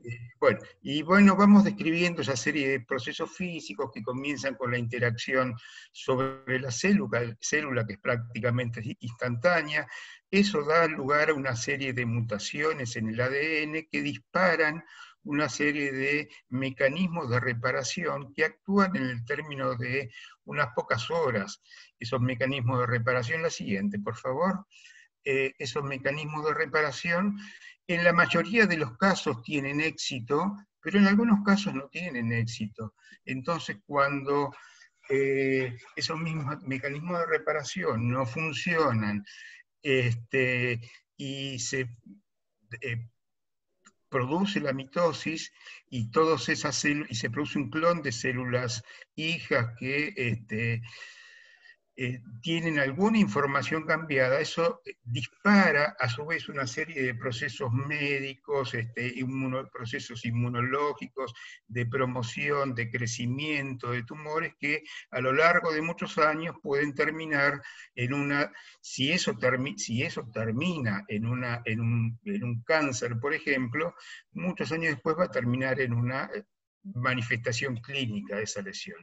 Entonces, todos esos procesos tienen este camino, van solamente en este sentido, pero no en el sentido inverso. Si podemos, la siguiente, por favor. Sí.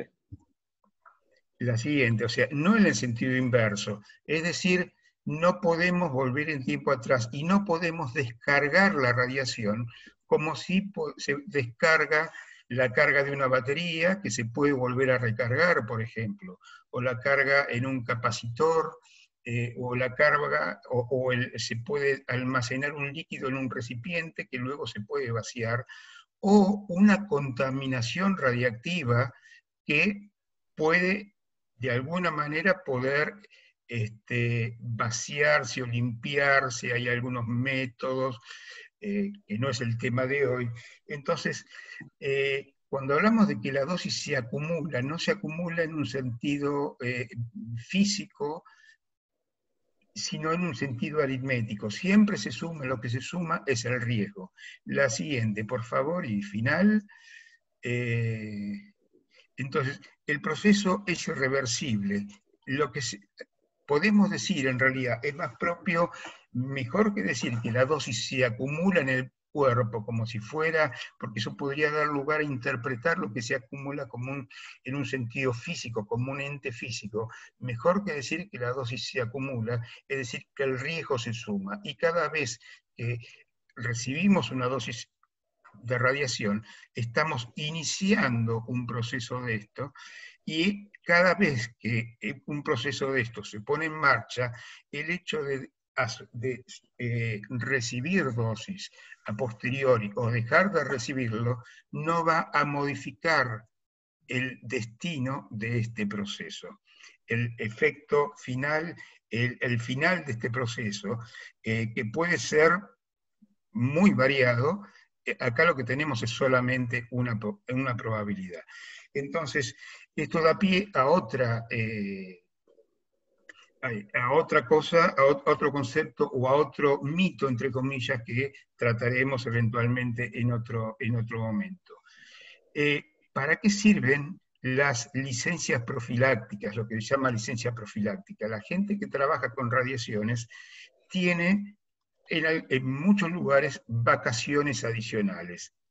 Bueno, en otro momento trataremos eso porque está emparentado con este concepto equivocado de pensar que la dosis de alguna manera se puede ir eliminando del cuerpo simplemente porque dejamos de trabajar, de recibir radiaciones por algún periodo. No, o si la gente va para la playa, o si le dan un bono lácteo. Hay un montón de mitos que es muy importante que abordemos con el pasar de los cafés. Vamos a seguramente ir abordando. Yo creo que este punto, Gustavo, y maravilloso que que hayamos llegado hasta acá, precisamente justifica un punto que solamente voy a tocar para cerrar, y tiene que ver precisamente con la radiosensibilidad, ¿sí? Cuando nosotros vemos esta curva en donde sí sabemos perfectamente qué ocurre a nivel, digamos, del feto, qué está pasando a ese nivel de donde tenemos una altísima sensibilidad, ya que las células, bueno, tienen un gran potencial reproductivo, están pobremente diferenciadas, tienen una expectativa de vida muy alta, pero precisamente gracias a lo que nos explicó Gustavo, es que podemos entender y analizar qué es lo que ocurre justamente en esta parte de la gráfica. ¿Por qué comienza ese incremento de sensibilidad a la radiación justamente conforme avanzamos en la edad? Y precisamente ese concepto de errado en términos, digamos, literarios, de hablar que la dosis se acumula, muchas veces la gente cree que es que la radiación está dando golpes y sigue interactuando allí, ¿no? Cuando realmente lo que vamos sumando aritméticamente, muy bien como tú lo has descrito, es precisamente el riesgo. Así que, de verdad, Gustavo, muchísimas gracias y maravilloso que nos puedas acompañar en estos cafés con radiaciones. Por supuesto, es invitarlos a que todos aquellos, ¿sí?, que se sientan invitados precisamente a que se han leído alguno de estos libros o algún otro libro que les parezca interesante en términos de que pueda hacer un breve relato, conversar al respecto. Bueno, este café con radiaciones es suyo, precisamente está abierto para poder conversar, discutir y precisamente si hay alguna duda o comentario, obviamente las pantallas están abiertas para todos ustedes. Sí, efectivamente. Bueno, vamos a terminar porque hemos avanzado bastante con el programa. Más bien, les voy a dejar vamos a ver un video. El video se llama ¿Ha dicho usted radiaciones? O ¿Ha dicho usted radioprotección? Mejor dicho. Y es un video es un CD, mejor dicho, que fue elaborado en Francia en el año 2007 y luego fue traducido al español en la Sociedad Española de Protección Radiológica y otras instituciones en España. Y hemos tenido una copia porque la Sociedad Peruana de Radioprotección hace también algunos años pidió permiso a la Sociedad Española de Protección Radiológica para poder reproducir el video, reproducir el CD, y ahora lo pongo a disposición. No, son 10 videos, pero solamente vamos a ver uno de ellos, uno corto, para no cansarlos mucho porque hemos avanzado bastante con el tema. Así que vamos a ver si funciona lo que estábamos pensando y con esto ya nos despedimos. Vamos a ver, Omar, si me ayudas con esto. ¿Lo ves? No, ahorita no. Tienes que volverlo a activar primero y después compartir cuando ya se vea el video. A ver. Todavía no aparece, ¿no? No. ¿Puedo compartir? Compartir no sale. Déjame yo quitarte de acá para que tú lo puedas volver a hacer. A ver. Ajá. Dale, listo, nuevamente. Ya tienes el video activo. Vamos a ver. Este es un video corto. ¿Lo ven? ¿Se ve? No, no lo vemos, no lo vemos. ¿Ya ves? Tienes que darle clic derecho del mouse un momento ahí sobre el video. ¿Ahí? No. Es que está bien, mira, si lo estás viendo, dale, ábrelo y después es que le vas a dar compartir, ¿ok? Yo te voy a quitar, ábrelo primero, que suene la musiquita y después que tú le vas a dar compartir, dale. Ya, acá está, acá está. Ok, ahí sí, ya listo, sí, perfecto.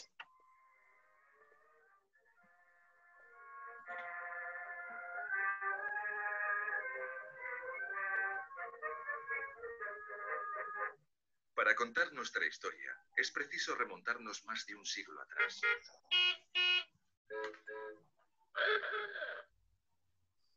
Estamos en la Belle Époque, cuando los automóviles comienzan a sustituir a los coches de caballos.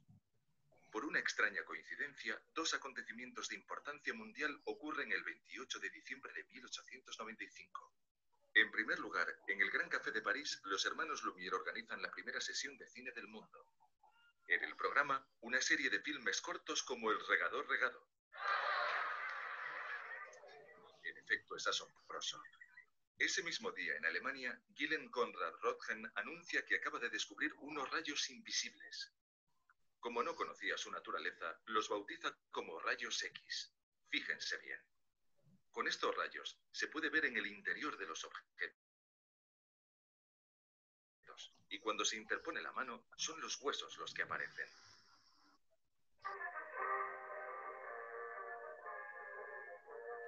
A partir de enero de 1896, la experiencia de Röntgen es reproducida por doquier en todo el mundo. El público ve en ello materia de distracción en los grandes almacenes y en las barracas de feria, que se equipan sin ningún reparo del material necesario. Un generador de alta tensión que envía la corriente a un tubo de vacío. Este emite los famosos rayos X, que atraviesan los cuerpos opacos e impresionan una placa fotográfica o una pantalla fluorescente. Uno de este fin del siglo XIX, ya que la moda es el espiritismo. Imagínense la locura, el apasionamiento del público, ávido de descubrir un mundo totalmente nuevo, el de lo invisible. Porque en adelante se va a poder ver y saberlo todo, desvelar los secretos del amante, leer en el pensamiento e incluso descubrir la imagen de su propia muerte. Mientras que el público se distrae, algunos médicos alcanzan a comprender todo el interés que conlleva esta técnica de exploración del cuerpo humano. En 1897, el doctor Antoine Becler instala en su servicio del Hospital Tenon de París, pagándolo de su propio bolsillo, un aparato de radioscopia. ¡Qué emoción! Él, que había escuchado latir miles de corazones con su estetoscopio, ve ahora su sombra palpitante en la pantalla fluorescente. Antoine Becler escribirá más tarde: esta vía apareció ante mí como el camino a la tierra prometida. Me he comprometido con ella.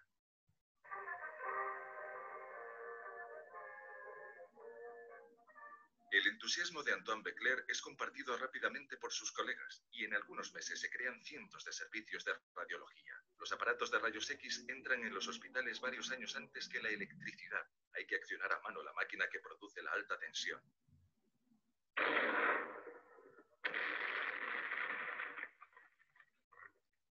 1914-1918, la Gran Guerra. Vehículos radiológicos recorren el frente, tanto del lado alemán como del lado francés, con los famosos Petits Curie. Antoine Becler, entonces director del Servicio de Radiología del Ejército, es secundado por Marie Curie. Junto con su hija Irene, Marie Curie se encarga de la formación de manipuladoras y ella misma practica exámenes a los heridos. A algunos centenares de metros de los combates, los cirujanos operan sin tregua, equipados con una pantalla de radioscopia que les permite localizar las balas y los trozos de metralla. Se practican más de 1 millón de exámenes y se salva a millares de soldados. La radiología se impone como disciplina médica.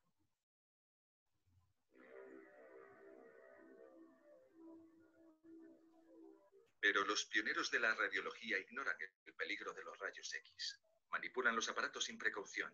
Examen tras examen, acumulan exposiciones tanto más importantes cuanto mayor es el tiempo necesario para la exploración de sus pacientes. Muchos radiólogos son víctimas de radiodermitis, unas quemaduras en las manos que, en los casos más graves, conducen a amputaciones. Charles Vaillant forma parte de estos pioneros que, por su pasión por utilizar los rayos X con buen fin, han sido elevados al rango de mártires de la radiología. En su honor es erigido un monumento en Hamburgo en 1936. La lista, completada desde su inicio, totaliza cerca de 400 nombres.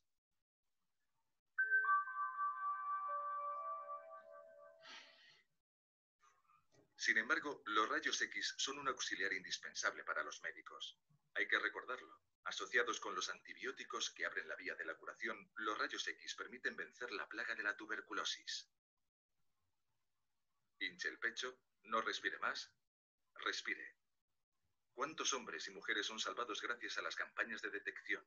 ¿Y cuántos niños se curan también de esta enfermedad, diagnosticada a tiempo gracias a las radiografías de los pulmones practicadas en la escuela?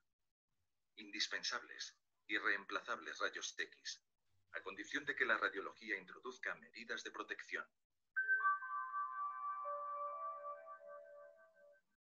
Sin embargo, habrá que esperar a 1928 para que eminentes radiólogos europeos, reunidos en Estocolmo, decidan crear una Comisión Internacional de Protección contra los Rayos X y el radio. En cuanto a materiales, se instalan pantallas. Los fabricantes refuerzan en particular el blindaje de los aparatos, confinando el tubo de rayos X en una cobertura de plomo que atenúa las radiaciones. Los propios radiólogos comienzan a ponerse delantales y guantes emplomados. Algunos, para protegerse los ojos y la cabeza, llegan hasta a ponerse escafandras, pareciendo buzos. Una buena práctica consiste también en reducir el tiempo de permanencia en el campo de radiaciones. La utilización cada vez más difundida de la película fotográfica y el mando a distancia van a mejorar considerablemente la radioprotección tanto de los radiólogos como de los pacientes. Más de un siglo separa estas dos radiografías. La mano derecha está mucho más nítida que la mano izquierda y sin embargo recibió una dosis de rayos X 5000 veces menor.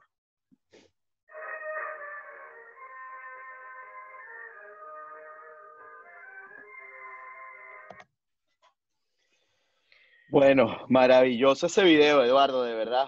Sí. Extraordinario. Y eso que es el primero de los que vamos a tener.